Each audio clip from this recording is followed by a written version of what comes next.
लेकिन पेशवाओं ने महारों को अपमानित कर उनके इस आग्रह को ठुकरा दिया। जब अंग्रेज़ों को ये बात पता चली तब उन्होंने महार जाति के लोगों का सहारा लिया। जानवरों से जीवन जीने को विवश अछूतों को जब अंग्रेज़ी सेना में नौकरी मिली तो बेहतर जीवन और इज्जत के लिए ये अंग्रेज़ी सेना में शामिल हो गए। इसके परिणाम स्वरूप जो संघर्ष हुआ वो देश के इतिहास में दर्ज है। पेशवाओं की सेना में 28,000 सैनिक थे, जिसमें से 20,000 घुड़सवार और 8,000 पैदल सैनिक थे, जिनकी अगुवाई पेशवा बाजीराव सेकंड कर रहे थे।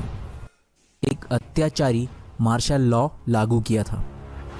इस अत्याचारी कानून के मुताबिक महारों को कमर में झाड़ू और गले में मटका बांधने का आदेश था।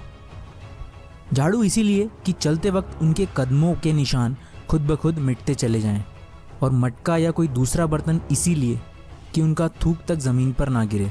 और इस ज़माने में वैसे भी पूरे देश में दलितों के खिलाफ अत्याचारी अमानवीय व्यवहार आम बात थी। किसी भी इंसान को या किसी भी समुदाय को इतना नहीं दबाना चाहिए ताकि एक दिन वो विपक्ष वाले इंसान को पूरा जड़ से ही उखाड़ दे। वही हुआ था बैटल ऑफ भीमाकोरे गांव में। सिद्धनाथ महार के नेतृत्व में 28,000 पेशवाओं को काटने वाले 500 महार सैनिक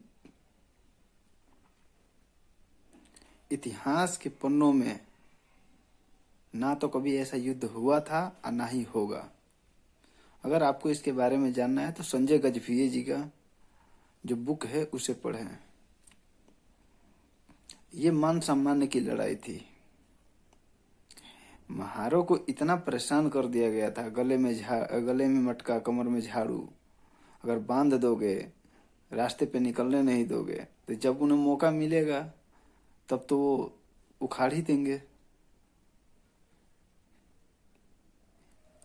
उस समय भीमा नदी के तट पे 28,000 पेशवाओं ने